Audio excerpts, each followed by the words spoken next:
hemorrágico, un caso de leishmaniasis mucocutánea que tenían las imágenes, un caso bastante claro, un caso de Chagas en su fase aguda y un caso de paludismo, pues ya en una fase de complicación.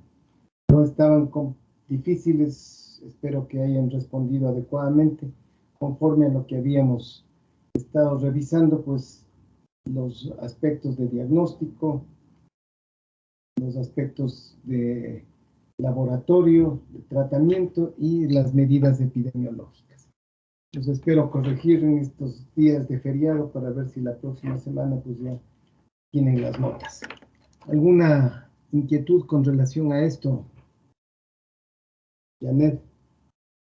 Creo que no, doctor, nadie me ha dicho nada del examen.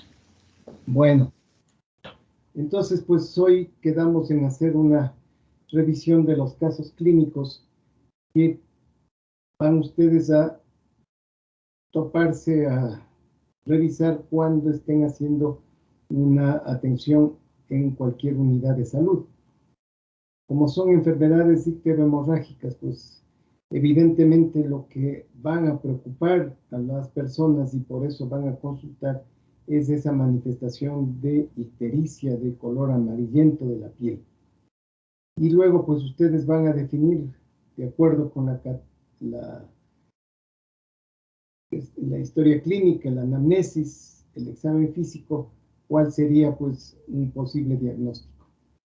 Nos estamos enfrentando básicamente a 3 enfermedades: la hepatitis, la fiebre amarilla y la leptospirosis. Entonces, tendremos que pensar un poco en esas para cualquier diagnóstico. Entonces, vamos adelante.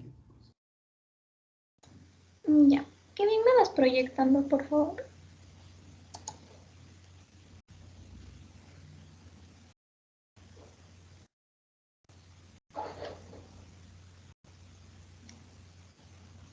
Ya. Bueno, entonces vamos a hablar del primer caso clínico. Bueno, nos dice que es una paciente femenina de 29 años de edad que es veterinaria y es originaria y residente de Milagro. Es referida al Hospital Militar por un cuadro clínico de 10 días de evolución, el cual estaba caracterizado por la presencia de fiebre no cuantificada, deposiciones líquidas sin moco o sangre, vómitos recurrentes, cefalea, atralgias y mialgias. Sintomatología por la cual acudió al Hospital León Becerra en Milagro, donde fue internada al tercer día de evolución de su enfermedad.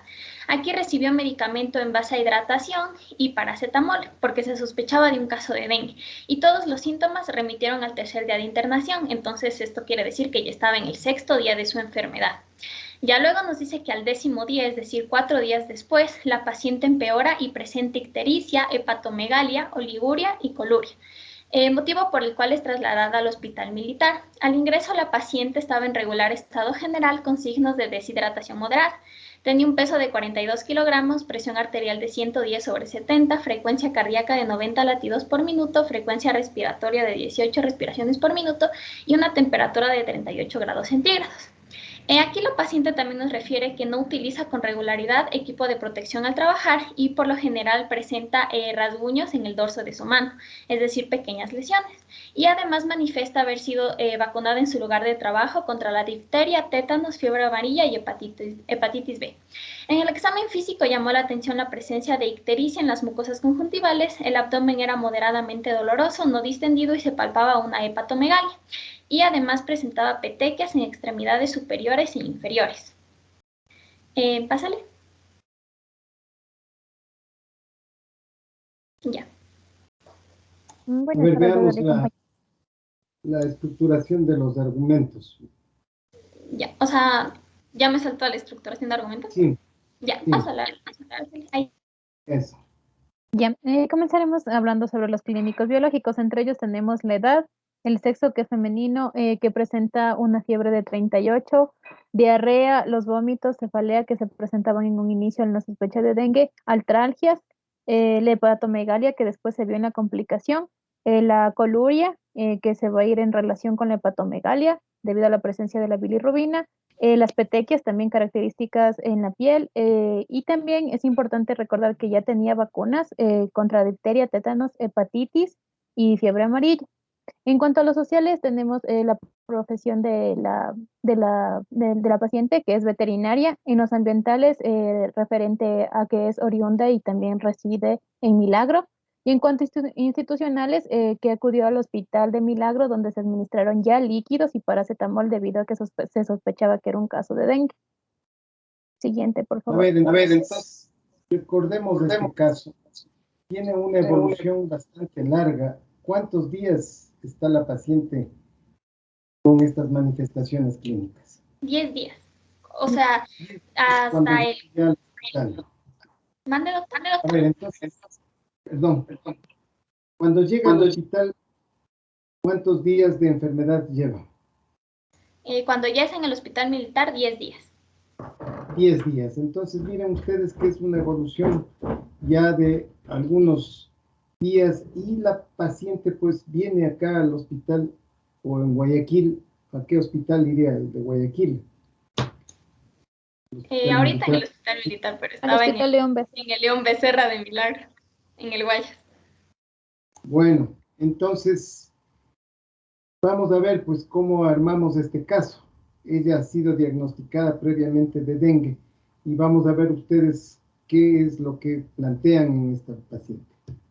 Hay un antecedente importante, como ustedes lo están poniendo ahí, pues ella es una veterinaria y además ha recibido vacunas contra fiebre amarilla, contra hepatitis, contra tétanos. Y esto pues ya nos hace pensar de que estaría protegida contra estas enfermedades. Entonces, veamos pues qué es lo que quedaría como pendiente para hacer un diagnóstico presuntivo. Sigan. Ya. Pásale, Kevin.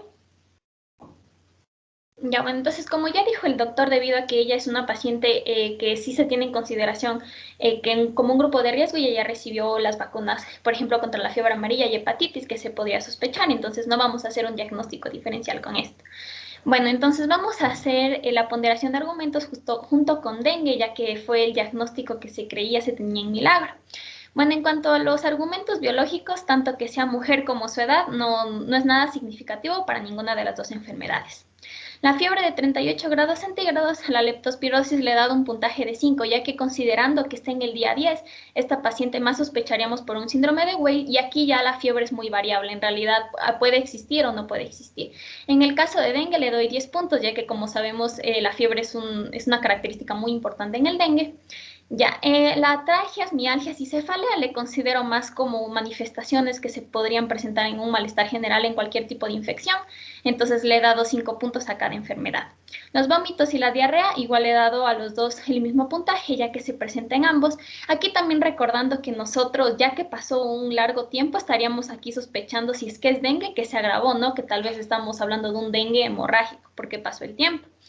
Ya, debido a los argumentos tanto ictericia como hepatomegalia en la leptospirosis le he dado un puntaje alto, ya que nosotros aquí, por los días que han pasado, estamos sospechando de un síndrome de Weil, que como recordarán en mi exposición, yo les dije que se caracterizaba por manifestaciones renales, hepáticas y hemorragias.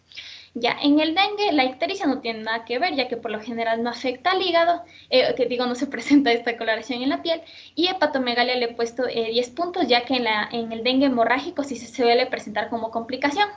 La coluria en la leptospirosis 15 puntos, ya que en el síndrome de Weil es muy característico, como ya dijo mi compañera, por la presencia de bilirrubina en orina. En el dengue le he dado 0 de igual forma. En las petequias, 15 puntos, porque otro factor importante en el síndrome de Weil, como ya les había mencionado, en el dengue igual 15, ya que si hablaríamos de un dengue hemorrágico, sí se puede producir las petequias. Ya, lo que es veterinaria, en dengue le he dado 0, ya que no tiene mayor importancia, y en la leptospirosis le he dado 15, porque recordemos que la paciente refirió que ella no siempre utilizaba protección, y los veterinarios constantemente están manipulando gatos u otro tipo de animales, así que van a presentar microlesiones, y esto al estar en contacto con la orina de cualquier animal, ya por ahí podríamos suponer que entró las leptospiras. Ya, en cuanto a los factores ambientales, que es de origen y residencia en Milagro, a los dos les he puesto 10 puntos, ya que Milagro es un cantón del Guayas que tiene un clima cálido, entonces en los dos es importante. Y que acudo al hospital de Milagro en leptospirosis 0 y en dengue le he dado un puntaje de 10, ya que aquí fue donde tenía un diagnóstico presuntivo de dengue. Entonces, bueno, ya sumando todo esto, en la leptospirosis tenemos 85 puntos y en el dengue 65. Bueno, entonces yo ya estaría casi convencida de que es leptospirosis, más que todo por el argumento de que es veterinaria y por estos argumentos de alto peso, tanto de ictericia como hepatomegalia. Pásale. Muy bien, a ver, entonces recuerden ustedes estas características diferenciales.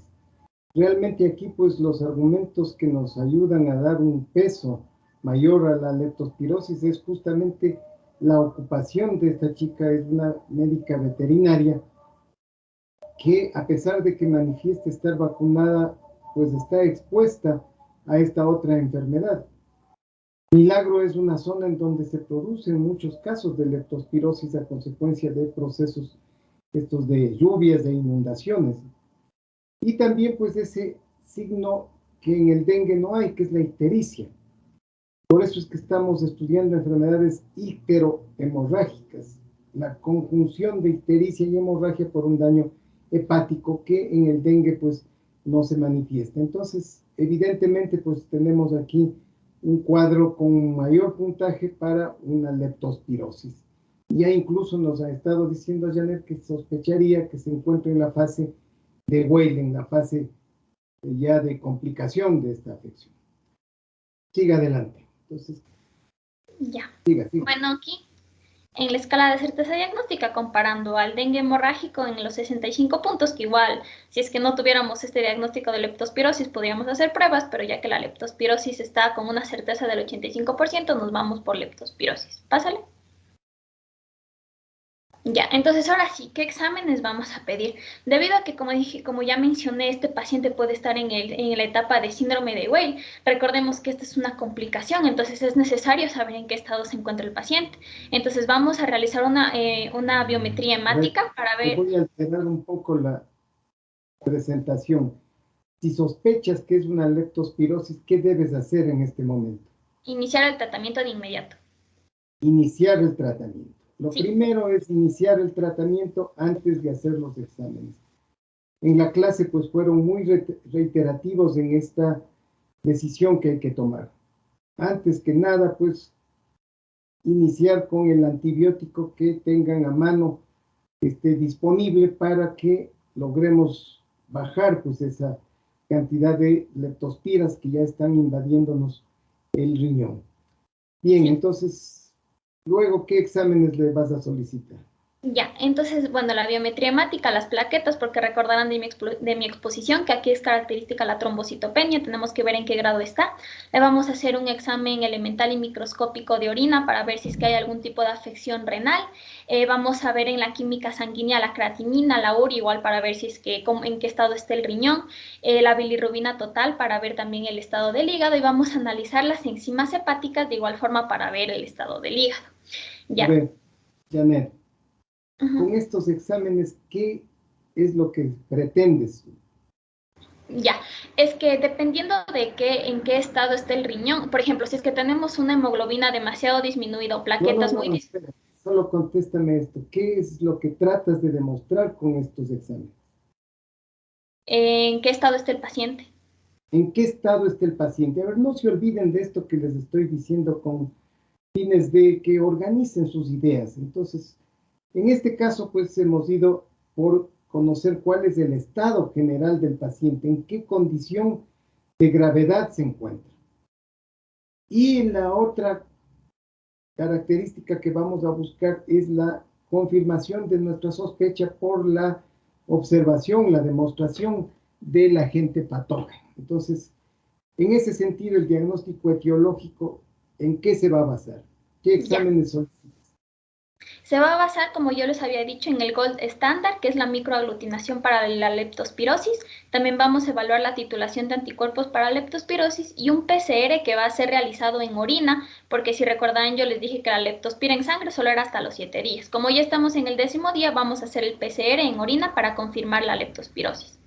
Exactamente, a ver, esa era justamente la intención de hacer la pregunta al inicio. ¿Cuántos días de evolución tiene este paciente? Para que ustedes recuerden qué pruebas van a ejecutar dependiendo de este periodo de evolución.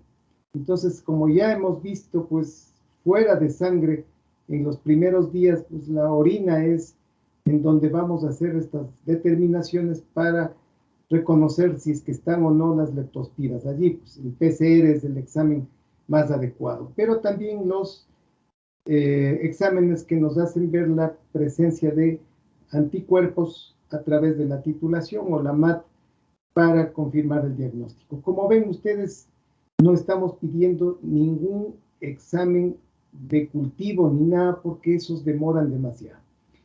Bueno, vamos adelante. Entonces veamos cómo iniciaste el tratamiento.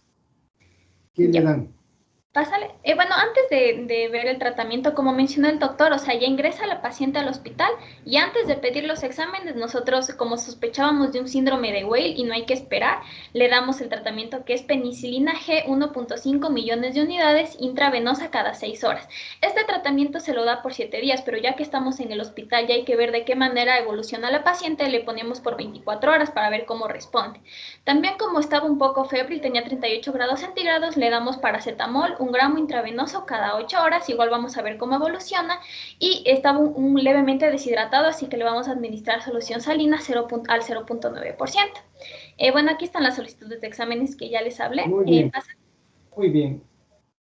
Entonces iniciamos pues con la administración intravenosa de penicilina cada 6 horas, que es el esquema pues que se había planteado, ¿no? A ver, veamos los resultados. ¿Qué encontramos? Ya. Bueno, aquí los resultados es importante, ya que si, eso es lo que les quería mencionar, dependiendo del estado vamos a ver si es necesario hacer una transfusión de sangre entera o algún tipo de medicación para el trastorno renal. Bueno, entonces en la biometría hemática encontramos que los leucocitos están aumentados, tiene una leucocitosis, ¿no? Que es característico aquí, la elevación de los leucocitos. Vemos que la hemoglobina sí está disminuida, porque está a 10.5 gramos sobre decilitro, pero recordemos que para hacer una transfusión entera, por lo general se lo hace cuando es de menor a 8 gramos sobre decilitro, así que en este caso no será necesario. El hematocrito de igual manera está levemente disminuido y aquí vemos las plaquetas, sí existe una trombocitopenia. De igual forma no vamos a hacer ningún tipo de transfusión, ya que transfusión de plaquetas se hace cuando hay una cantidad menor a 50.000 plaquetas. Entonces aquí tenemos 110.000, sí hay trombocitopenia, pero aún no está muy grave. Ya, en la química sanguínea tenemos a la creatinina y a la urea. Ambas están elevadas. La creatinina está a 1.5 miligramos sobre decilitro, eso que nos indica que sí hay una injuria renal aguda. Sin embargo, esta aún no supera 2 veces su línea basal, entonces aún estamos en un grado leve, pero sí hay daño renal. En cuanto a las enzimas hepáticas TGO, TGP, ambas están levemente elevadas. Como sabemos, en el síndrome de Weil existe una afección hepática. Pásale una más. Ya, en el examen de orina tenemos que obviamente va a existir la bilirrubina, está a 3 miligramos sobre decilitro y el valor referencial es que no encontramos esto en orina, obviamente la encontramos por la excesiva cantidad que existe. La glucosa negativa normal, las proteínas están positivas, sobre todo la albúmina está a 32 miligramos sobre gramo, que normalmente no existe, entonces aquí es por la afección renal que tenemos, normalmente por el glomérulo no pasan las proteínas, entonces esto nos dice que sí hay un daño. Y hacemos un sedimento urinario donde vamos a encontrar que los eritrocitos y leucocitos son mayores a 3 células por campo en el microscopio, y entonces si ya está aumentado también nos dice que hay una afección renal. Y también en el sedimento encontramos cilindros granulosos y hemáticos. Pásale una más también. A ver, recuerden en este examen de orina, regrésale por favor, siempre les estaba haciendo referencia, hay que pedir un elemental de orina porque ustedes saben que la fase leptospirúrica es justamente cuando el agente se ha pasado al riñón. Y entonces, ¿qué es lo que vamos a encontrar? Evidencia de que ya hay una falla glomerular. Y ahí tienen ustedes justamente la confirmación de eso. Empiezan a haber proteínas altas. La proteína no debe estar en orina. Albúmina, fíjense el valor que tiene. Y abajo los cilindros granulosos y hemáticos. Recuerden ustedes que la cilindruria debe, o se presenta más bien dicho, cuando ya hay un proceso de falla glomerular. Justamente eso es lo que nosotros vemos con la aparición de estas características que tienen los cilindros, ¿no? Justamente nos da la idea pues de que ya empieza un proceso de daño renal con los valores también de la urea, de la creatinina, y de la bilirrubina, pues entonces el estado de este paciente, pues lo vamos a considerar como que está en un estado de leve a moderado en cuanto a su afectación general. Y ahora veamos los etiológicos. ¿Será mismo una leptospirosis? Ya, pásale. Qué bien, ya. Bueno, entonces mandamos a hacer la microaglutinación. Nos sale que hay el mayor al 50% de aglutinación. Como recordarán, yo les dije que era positivo, se consideraba positivo cuando había una aglutinación mayor al 50%. En la titulación de anticuerpos nos da IgG negativo, tal vez porque aún no están los suficientes anticuerpos para que sea detectado. Sin embargo, IgM, que son los primeros en aparecer a partir del día 7, sí están positivos.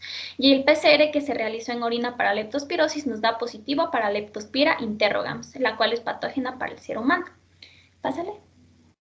Entonces, con esto, pues evidentemente hemos confirmado que el paciente tiene leptospirosis y que ya está entrando en una fase de Weil. Si bien su cuadro no es todavía grave, pero si no tomamos ya una decisión.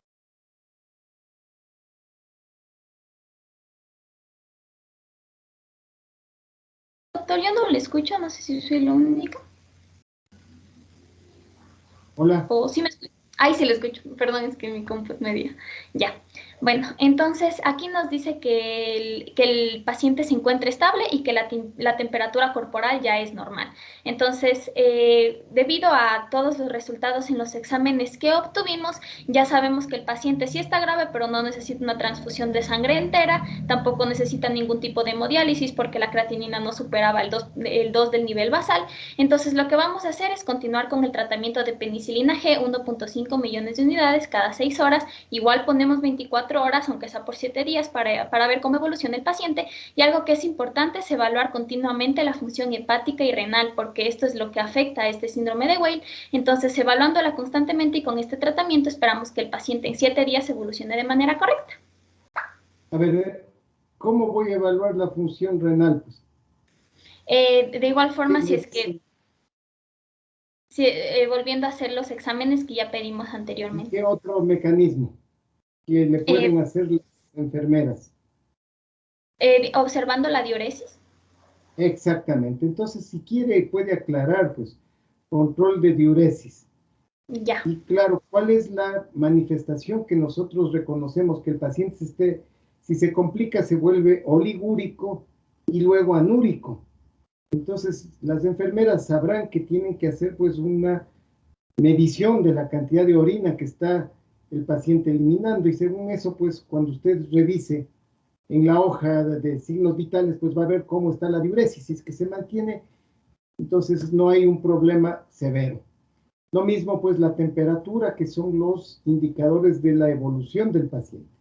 Si la temperatura va bajando, en los exámenes vemos que se recupera estos indicadores, particularmente las plaquetas. Pues recuerden ustedes lo que nos explicaron en clase. Las plaquetas se gastan porque hay un proceso de daño del endotelio vascular y para evitar las hemorragias, las plaquetas tratan de tapar y eso es lo que produce un gasto. Pero si ya obviamos el proceso inflamatorio por la eliminación de los microorganismos de las leptospiras, ya las plaquetas van a tratar de volver a su estado normal, ya no tienen que hacer ese gasto, esa migración. Entonces, esos indicadores nos ayudan a entender de que el paciente está realmente superando el cuadro y si tenemos una buena respuesta al antibiótico, no hay para qué cambiarle a ningún otro, ¿no? Seguimos con lo mismo. Ok, sigan. Dentro de las medidas epidemiológicas vamos a centrarnos en tres aspectos. Uno que va a ser enfocado al paciente y a la persona. Recordemos que era una veterinaria la cual no usaba protección, entonces una de las medidas va a ser que use la protección adecuada, tanto el uso de guantes y toda la protección para ella. También lavarse las manos antes y después del contacto con los animales. Mantener los equipos que ella utilice con los diferentes animales en un correcto aseo y en una correcta limpieza. Y en cuanto al lugar de residencia, es mantener controlada la población de roedores, evitar que existan, como sabemos, estos eran los que más tenían prevalencia en transmitir la leptospirosis. También en cuanto al saneamiento canino, que también mediante los perros también se podía hacer la transmisión de los mismos, vacunar a las mascotas contra la leptospirosis, evitar el contacto con orinas u otros líquidos de los animales. Y algo importante debido al lugar donde ella reside es que es muy usual que ellos vayan a ríos, lagunas, riachuelos, entonces evitar que traguen agua dulce que esté posiblemente contaminada y también tener cuidado al sumergirse o a estar tiempo en agua porque no sabemos si esta contiene o no contiene tal vez ya la leptospira. Y en cuanto a la familia y a la clínica, es buscar dentro de la familia si es la búsqueda activa de los casos sospechosos, debido a que esto también se transmite con la manipulación de carnes y de otros cuando se haya preparado los alimentos. Entonces, debido a que la paciente ya se encuentra con leptospirosis confirmada, puede que la familia también la tenga. Y también con el personal de la clínica, ya que ellos estuvieron en contacto con la paciente. Muy Sí. bien. A ver, recuerden aquí pues que los gatos, los perros pueden contaminarse cuando cazan, cuando matan a las ratas, porque esa orina pues contiene gran cantidad de leptospiras y entonces estos animales domésticos pueden a veces contaminarse y luego pues provocarnos estos accidentes dentro de la casa. Así que las medidas igual para el personal que trabaja con la doctora y su familia, con el propósito de determinar si alguno de ellos no está también infectado. Muy bien, chicas. Quedamos claros entonces cómo es un caso de leptospirosis y qué medidas tenemos que hacer, que tenemos que aplicar, más bien dicho. Bien, vamos entonces con el otro. Doctor, disculpe, ¿cuál sería nuestra nota?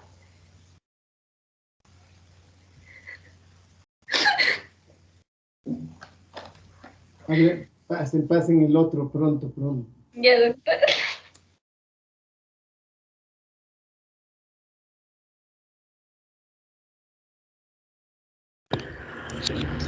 Buenas tardes, doctor y compañeros. Bueno, ahorita vamos a presentarles el caso que es de fiebre amarilla. Tenemos que es una mujer de 28 años de edad, agricultora, natural y procedente de Quito, quien presenta 2 días de fiebre, escalofríos, dolor lumbar, mialgias, malestar general, náuseas y vómitos persistentes que motiva su visita al hospital.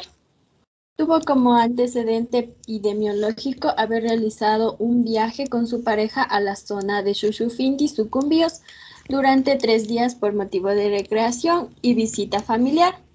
Tras 2 días de su regreso a Quito, inició con los síntomas. Al ingreso, en cuanto a los signos vitales, presenta presión arterial de 90 a 60 milímetros mercurio, la frecuencia cardíaca de 55 latidos por minuto, la temperatura axilar de 38.8 grados centígrados, también un dolor abdominal en el cuadrante superior derecho.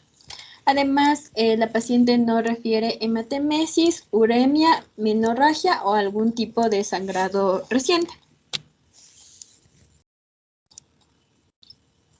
Tenemos aquí la historia clínica. El motivo de consulta presenta malestar general y vómitos. A ver, pásale para ganar un poco de tiempo a la vez. Ya. Ya. Tenemos la determinación de argumentos, los argumentos clínico-biológicos. Es una paciente femenina de 28 años, la fiebre que es 38.8 grados centígrados, presenta también dolor lumbar, mialgias, el malestar general, escalofríos, náusea y vómitos que son de repetición y el dolor abdominal en el cuadrante superior derecho. También presenta bradicardia. En los argumentos sociales es agricultora, en los ambientales reside en la ciudad de Quito, pero tuvo como antecedente epidemiológico haber realizado un viaje recreativo a la provincia de Sucumbíos. En A ver, argumentos espérate. institucionales. Revisando esto, pues yo podría decirte que este es un cuadro de paludismo. ¿Qué opinas tú? No, porque en este caso, por ejemplo, usted se llama el signo de Fayet en donde presenta la fiebre que es alta, en este caso 38.8 grados centígrados, y el malestar general. ¿Y lo demás? ¿No sería como para un paludismo? El paludismo era, en el caso Igual del que paludismo, la fiebre se presenta como fiebre escalofríos, intermitente. escalofríos, mialgias, dolores, dolor en el cuadrante derecho, en el hipocondrio derecho, fue al oriente. A ver, entonces, aquí hay una... ¿Qué opinas tú? Pues, ¿qué podría ser esto? Tenemos la diferencia que, como le dije, en el paludismo la fiebre va a ser intermitente. ¿Qué opinas tú? Si no es paludismo, ¿qué puede ser?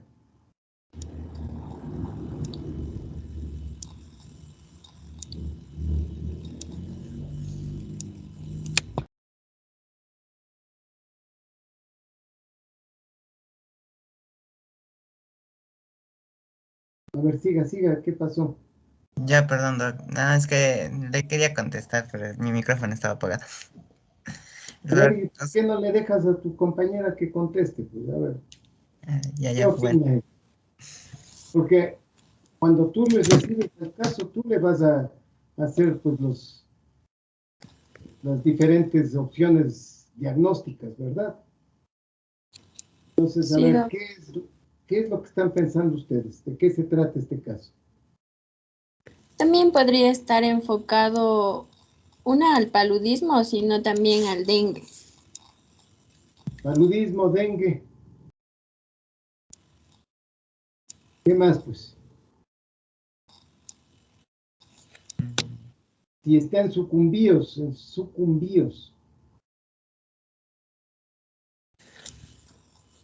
será también una leptospirosis, será una fiebre amarilla. A ver, tienen diversas opciones como para que ustedes planteen un panorama diagnóstico. Entonces, a ver, ¿cuál es la que tendría más peso? Tú ya me dices que paludismo le descartarías porque no se habla de fiebre intermitente y en el paludismo no hay el signo de Faget. ¿En qué enfermedad se presenta ese signo? En la fiebre amarilla. En la fiebre amarilla, en este caso, pues estaríamos apuntando a una fiebre amarilla. ¿Será esto un dengue? Pues es posible, pero tampoco en el dengue hay el signo de Faget. Es decir, aquí pues ese signo, esa disociación pulso-temperatura es la que nos está dando un poco el soporte para plantear un caso de fiebre amarilla. A ver, miremos entonces cómo le califican. Vamos a fiebre amarilla. Ya, entonces aquí lo que más resalta en este caso es el signo de Faget, que se caracteriza por la fiebre que es alta de 38.8 grados centígrados, y la bradicardia, también las mialgias, y le hemos dado una puntuación de 45 puntos. En mediano peso, el viaje que había realizado a Sucumbíos, y en bajo peso el dolor lumbar, el malestar general, las náuseas y vómitos que eh, son muy irrelevantes porque se presenta también en otras enfermedades. Y en débil, que es mujer de 28 años y reside en Quito. Entonces hicimos la comparación con el dengue. En este caso no se presenta este signo de Faget y solamente se presentan las mialgias. En el mediano peso también el viaje a la zona tropical de Sucumbíos y la fiebre. Y en bajo peso los demás síntomas como el dolor lumbar, el malestar general, las náuseas y los vómitos. Y Bueno, miren, entonces ustedes haciendo esta clasificación, evidentemente, pues esa caracterización que acabamos de decir, la disociación de pulso, temperatura, es la que nos está dando aquí el mayor puntaje. Porque si no tuviéramos eso, pues, además del dengue, puede ser el paludismo, la leptospirosis que acabamos de ver. Pero ese indicador, pues, me hace pensar con mayor especificidad en una fiebre amarilla. Bien, entonces, a ver, John, ¿qué decisiones vamos a tomar en este momento? Yo pienso que es una fiebre amarilla. Bueno, Ya, ¿será entonces, eso o no será? exactamente. Aquí tenemos una incertidumbre porque, o sea, es verosímil el porcentaje de 75 contra el 55 de dengue. Pero la cuestión es que hay que tomar en cuenta, como usted lo dijo, el signo de Fayet y también la cuestión de la evolución de la enfermedad. Ha sido muy rápido, es decir, ha viajado 3 días, regresó aquí todos días, es decir, 5 días, y después de esos 5 días, que podríamos nosotros asumir que es el periodo de incubación, aparecen los 2 días siguientes ya con sintomatología y que acude al hospital. Entonces estamos dentro de una evolución que es rápida.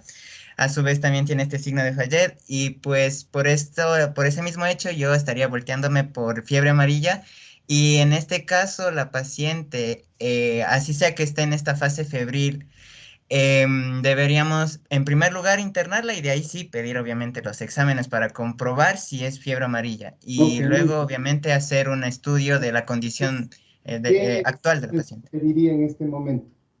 ¿Mandé? ¿Qué exámenes le solicitaríamos? Siga, Ah, siga, porque ya se les va a acabar el tiempo a ustedes. A ver, ya, en los exámenes, en cuanto al asunto etiológico, pues voy a pedir la titulación de anticuerpos para fiebre amarilla y también, en este caso, la PCR para fiebre amarilla. Recuerden que la PCR teníamos la oportunidad de hacerla los primeros 5 días presentados los síntomas y aquí la paciente recién llega con 2 días de haber presentado, entonces estamos dentro del tiempo. A su vez, también una biometría hemática para analizar, en este caso, el hematocrito y la trombocitopenia, a ver si es que existe o no una afectación o un riesgo de hemorragia, ¿no? Debido a su muy bien, evolución rápida. muy Ya, bien. A ver, entonces vamos con los resultados. los resultados, bueno, aquí, como les había dicho, llega la paciente con esta bradicardia, la temperatura alta, a su vez también presenta los signos de deshidratación. Recuerden que vino también con vómitos y entonces y también presentaba un poco de diaforesis, lo cual le deshidrata a la paciente. Entonces aquí habíamos dicho que le vamos a internar y estos son los exámenes que vamos a hacer, incluido las enzimas hepáticas para descartar un posible daño hepático, porque sabemos que esta enfermedad, el principal órgano que va a afectar es el hígado. Y mencionaba a la paciente que tenía un dolor leve. Ya, bueno, aquí para mantenerle estable a la paciente por estos signos de deshidratación, la solución salina con una dosis de 4 ml y pues por 4 horas, ¿ya? Y con una infusión, perdón, de 18 gotas por minuto y paracetamol 1 gramo intravenosa para mantener controlada y tratar de bajar la fiebre que presentó. Ya. Entonces los resultados, en este caso, pues vamos a ver que tiene una leucopenia, neutropenia también, y que el hematocrito se encuentra levemente elevado y también las plaquetas disminuidas un poco. Pero esto, o sea, esto es importante porque todavía no llega a un cuadro hemorrágico aún. Pero si es que esto sigue elevándose y esto se sigue bajando, obviamente tenemos un riesgo a que llegue a una fase de intoxicación y eso es lo que no queremos. Entonces, esto es para saber el estado actual, con lo que llega. Y confirmamos que a su vez el diagnóstico podríamos hacerlo con la titulación que nos sale IgM positivo, lo que nos indica que está dentro de una fase virémica.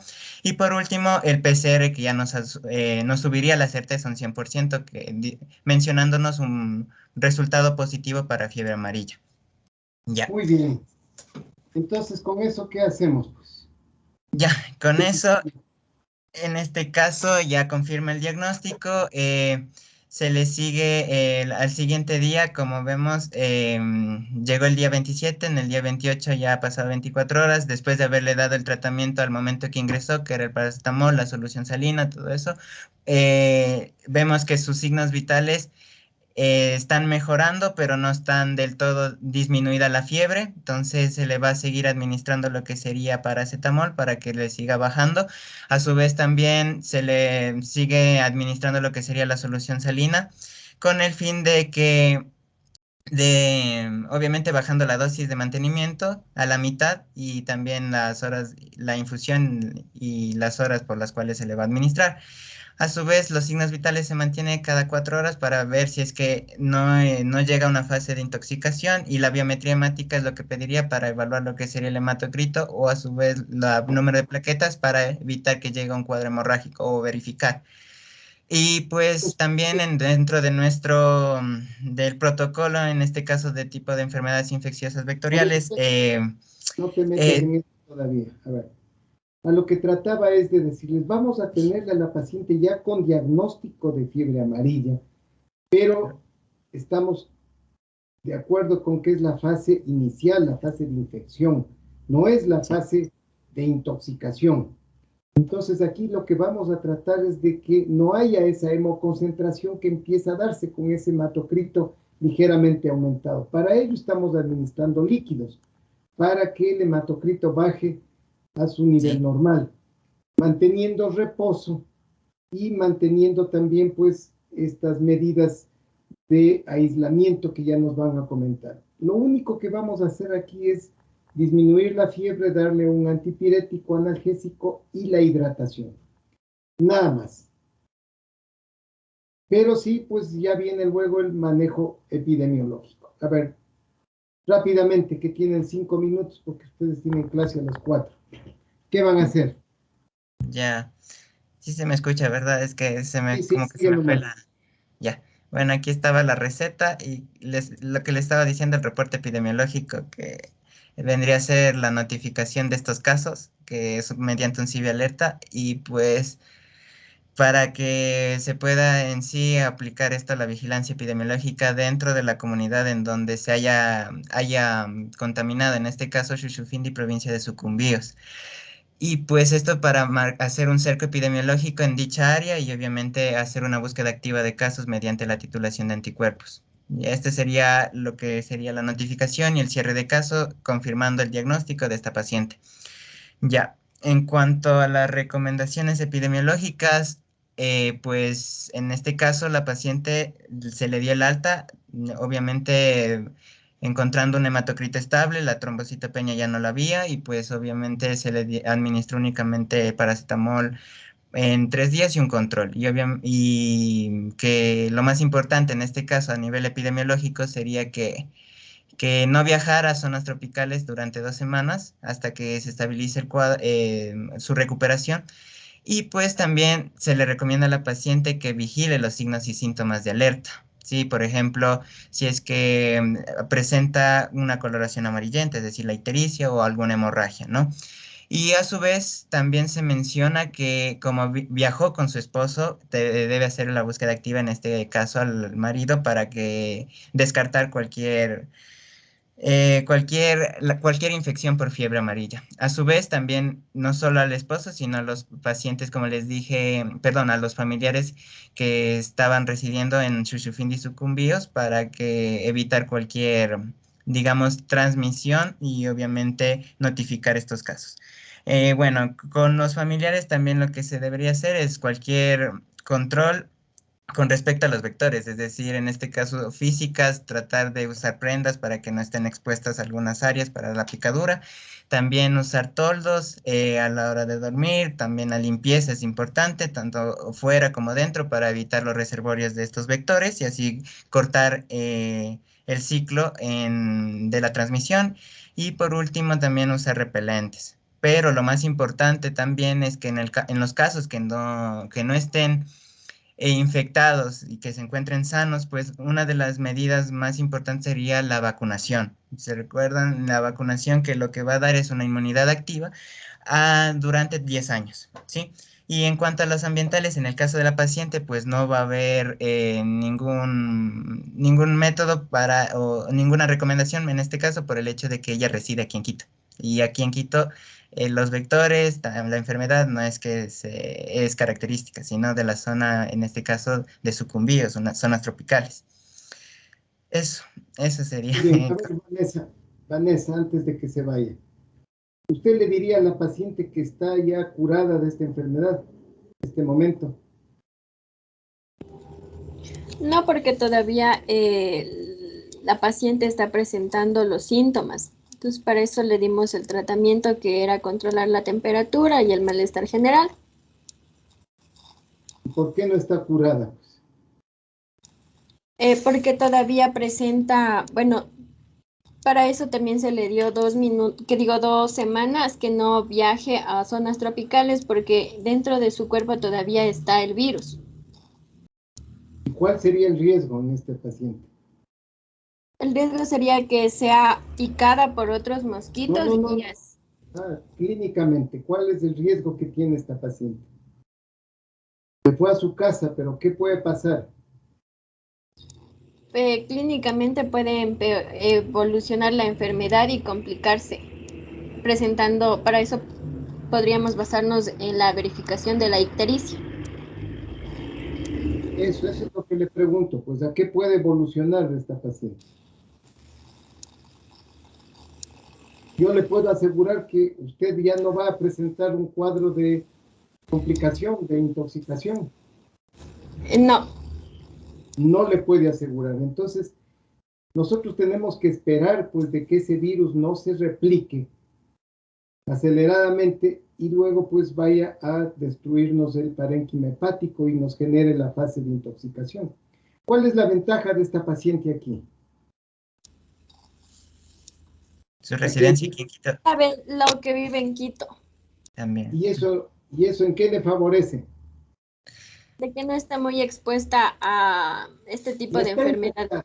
No, pues ya está infectada, ya tiene fiebre amarilla. O sea, una ¿Cuál es la otra ventaja? cuestión. La ventaja es que aquí hay hospitales de tercer nivel y que puede acudir inmediatamente en casos de que vuelva a aparecer estos signos y atenderle Ya, ese es el inmediatamente. servicio de salud, pero clínicamente, ¿cuál es la ventaja de esta paciente aquí?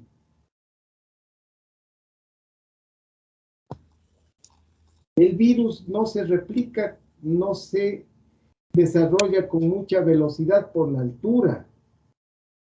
Y nosotros pues entramos en un proceso de anoxia que no favorece mucho el desarrollo viral y eso pues genera una posibilidad de que no pase a esa fase de intoxicación.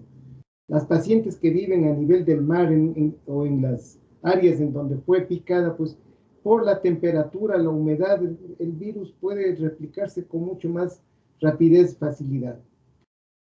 Bueno, jóvenes, bien, entonces nos quedamos con un caso de fiebre amarilla en su fase inicial para ser observada, monitoreada en su vivienda, en que no vaya a ser pues una fase de intoxicación y que se complique su estado general. Bueno, entonces, a ver, para tranquilidad de Janet y de ustedes tienen 5, si no están desesperados solamente por eso. No porque han presentado un buen caso, han hecho una buena revisión. Sí, tiene razón. Y una pregunta más de parte de mis compañeros, de los que exponen ITS supurativas, cutáneas y ulcerativas, me preguntan si deben presentar un caso clínico. No de cada uno, uno solo. Pero es que ellos son diferentes grupos. Por Son eso 3. ahí se sortean un caso al azar y lo presentan. Son varias Ya. enfermedades para que podamos nosotros hacer un reconocimiento, pero eso sea, son todavía algunas semanas después, ¿no? Ya, listo, doctor, ya les digo eso. Es que la otra semana tenemos que ver el tema de intoxicación alimentaria, ¿no? Sí, aún falta para las ITS, solo que Por eso, ya para que empiecen a hacerme ahí preguntas. hablamos. Ajá. Ya. Bueno, que tengan un buen feriado, descansen y nos vemos el día martes. Gracias, doctor. Gracias, Doc, igualmente. Gracias, doctor.